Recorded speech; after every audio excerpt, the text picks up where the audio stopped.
Ya, dari 8 yang berhasil ditangkap, 7 dihukum seumur hidup dari tuntutan hukuman mati. Untung nggak dihukum mati. Maksudnya inilah kelemahan mereka menangani perkara anak. Akan disampaikan. Oke, belum lagi saya tambahkan di mana lukanya semua di kanan semua, motor rusak di kanan semua.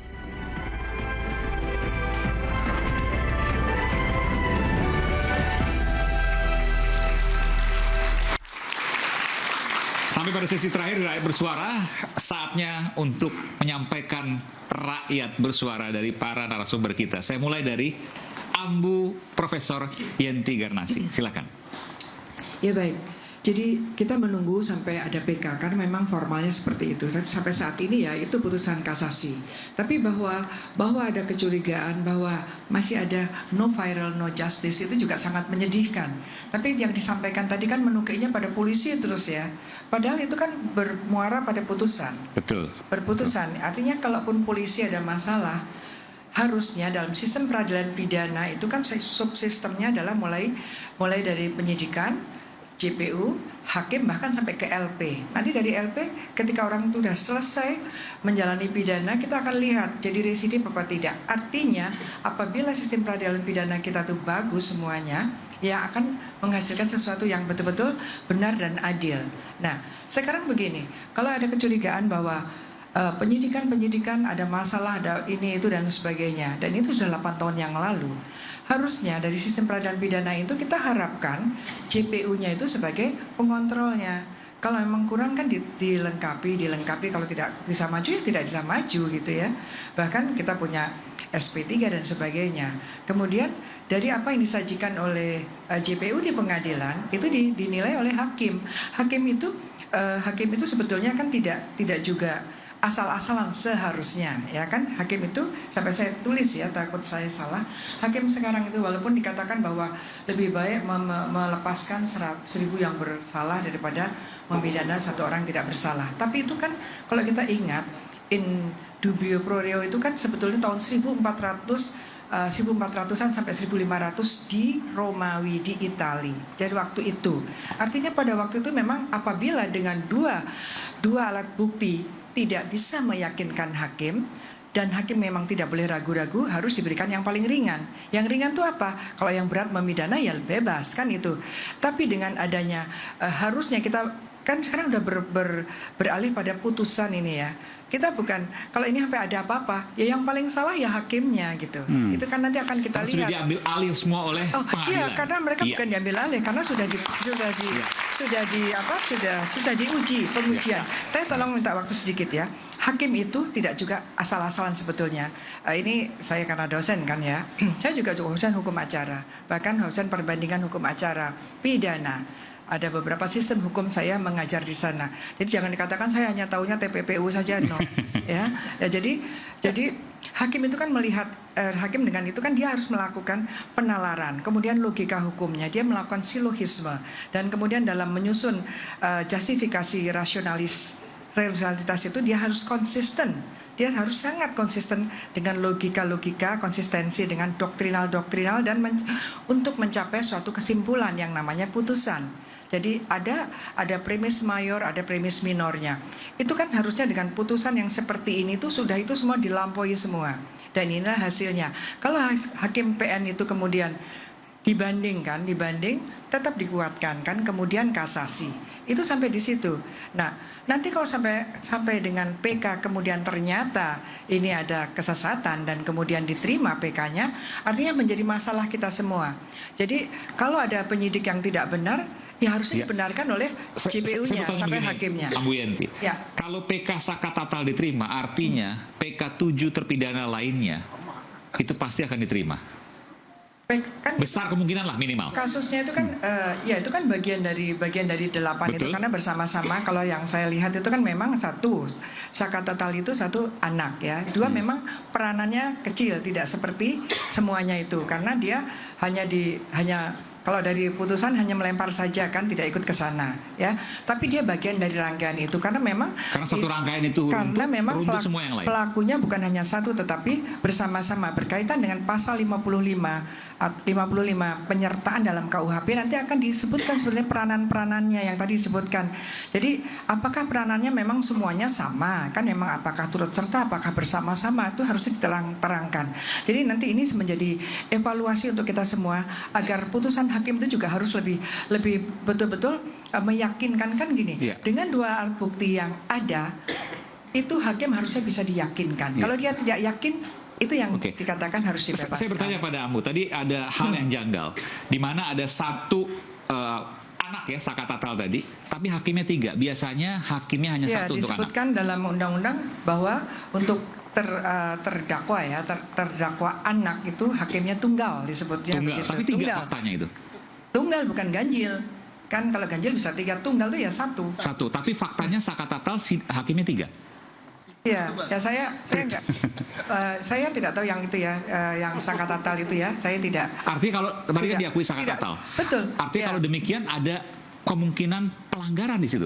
Betul, tapi masalahnya kenapa baru 8 tahun ini baru muncul, dan yang paling menjadikan masalah adalah setelah ada film. Film itu dulunya meminta agar pelaku utama yang namanya DPU itu disebut sebagai pelaku utama. Artinya lebih utama daripada yang lain kan? Mohon maaf, saya kembali lagi.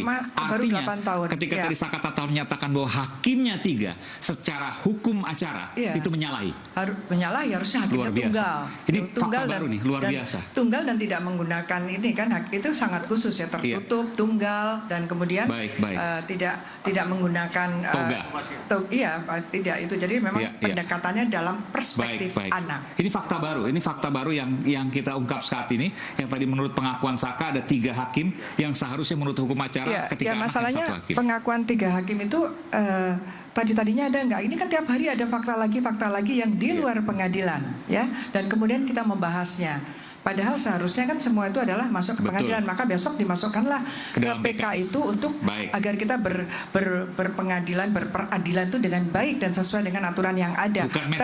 Termasuk jangan hakimnya jangan semau-maunya saja gitu. Betul. Ya. Sepakat untuk itu. Kita berikan tepuk tangan untuk Ambu Yenty, Profesor Yenty Garnasi. Terima kasih. Saya ke Bung Jutek, silakan. Betul apa yang dikatakan oleh Prof. Garida tadi, bahwa banyak kejanggalan. Kami tidak menyalahkan institusi polisi saja dalam hal ini. Dalam kenyataannya ini sudah, kalaupun ada oknum. Atau oknum oknum kepolisian, tapi kita tidak menyalahkan institusinya. Bukan kesalahan dari institusi, karena kami melihatnya bahwa ini secara kenyataannya sudah inkrah. Artinya sudah diuji di tingkat 1, banding, dan kasasi. Itu betul. Tapi banyak keanehan-keanehan yang kami sebutkan tadi ini juga tidak boleh dibiarkan. Artinya kita akan koreksi bersama dari penyidik, mulai dari penyidikan sampai kenapa bisa P21, lalu sampai di sidang, lalu sampai kasasi. Penuh keajaiban dan penuh banyak teka-teki, Mas Aiman. Contoh yang tadi sampaikan bahwa dakwaan mereka ini nggak main-main, 340 dan 340 ini pembunuhan berencana bersama-sama. Kapan merencanakannya, barang buktinya nggak ada. Di antara mereka banyak yang tidak saling kenal. Dari 8 yang berhasil ditangkap, 7 dihukum seumur hidup dari tuntutan hukuman mati. Untung nggak dihukum mati, seumur hidup. 1 8 tahun karena anak, karena 2/3 kan maksimum. Kan? Maksud saya bahwa apakah betul yang 7 itu pelaku utama semua, sehingga begitu berat dijatuhkan hukuman maksimal? Padahal kalau kita lihat kronologis di dalam persidangan, ada yang hanya tinju, kalaupun itu betul ya, hanya yang berperan, masa disamakan dengan yang nusuk misalnya, kalau itu benar, yang mengakibatkan kematian, atau yang menimpuk dengan batu ke kepala sehingga meningkat kematian. Artinya mereka divonis dengan hukuman mati semua merata. Betul. Ini menurut kami juga janggal. Karena di dalam hukum pidana semuanya pelaku utama. Siapa yang melakukan apa dan dialah yang bertanggung jawabkan itu harusnya kan gitu. Besok di pengadilan PK. Silakan Bung Farhat. Saya bukannya tidak berpihak pada polisi gitu. Tapi jelas peran jaksa itu yang memp21kan perkara ini luar biasa. Sedangkan kejaksaan sampai saat ini diam aja.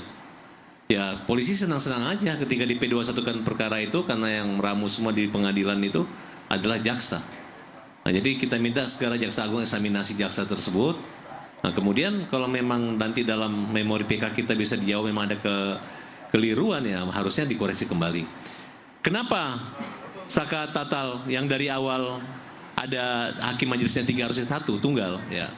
Dari awal aja Saka Tatal ini pledoinya aja dikesampingkan oleh Majelis Hakim Pengadilan Negeri karena pengacaranya salah menulis nomor perkara yang ditulis nomor registrasi daftar surat kuasa yang artinya intinya sama. Jadi hakim ini mengatakan kami nggak pernah memeriksa perkara 195, yang kami periksa 116, nggak ada renpoi, itu satu. Jadi padahal sepele loh, padahal bisa aja ini sama gitu, tapi sengaja. Kemudian di tingkat banding sudah disirahkan memori banding dan menjawab kontra memori atas memori jaksa, itu nggak di store ke pengadilan tinggi. Jadi pertimbangan hakim tinggi yang satu orang mengatakan, oh pengacara mengajukan banding tapi tidak menyerahkan memori banding. Dan semua ini bagian dari bukti baru yang besok akan disampaikan. Oh enggak, maksudnya inilah kelemahan mereka menangani perkara anak. Besok akan disampaikan. Belum lagi saya tambahkan di mana lukanya semua di kanan semua, motor rusak di kanan semua. Lukanya di kanan semua. Karena motor semua sama dengan hasil pemeriksaan laka lalu lintas ya. Kalau bisa besok mudah-mudahan hakim bisa memanggil semua polisi, ayo datangkan itu. Ini besok akan disampaikan nih, lukanya di kanan semua, motor luka kanan semua. Motor kanannya rusak semua, luka kanan semua. Besok kalau pembunuhan, masa pembunuhnya milih mukul luka-luka kanan, kepala kanan, kiri semua? Nggak mungkin. Ya, jadi di sini sudah katakan Bang Roni siap-siap, ini kalah yang berikutnya lagi. PG udah menang malam ini, PK kalah lagi kalian semua. Ya, kalau upaya hukum dilakukan oleh rekan Farhad Abbas itu adalah hak ya untuk mendampingi para kliennya. Udah benar, udah jalan yang benar daripada nanti membuat framing kemudian fitnah ya, itu nggak bagus. Jadi gini, kami sepakat bahwa untuk mencari keadilan itu harus dengan cara yang santun ya, dan santun. Kami apresiasi terhadap Ibtu Rudiana. Kenapa? Kasus ini bisa terungkap oleh karena beliau. Ya, karena beliau orang tua daripada Eki, korban yang meninggal.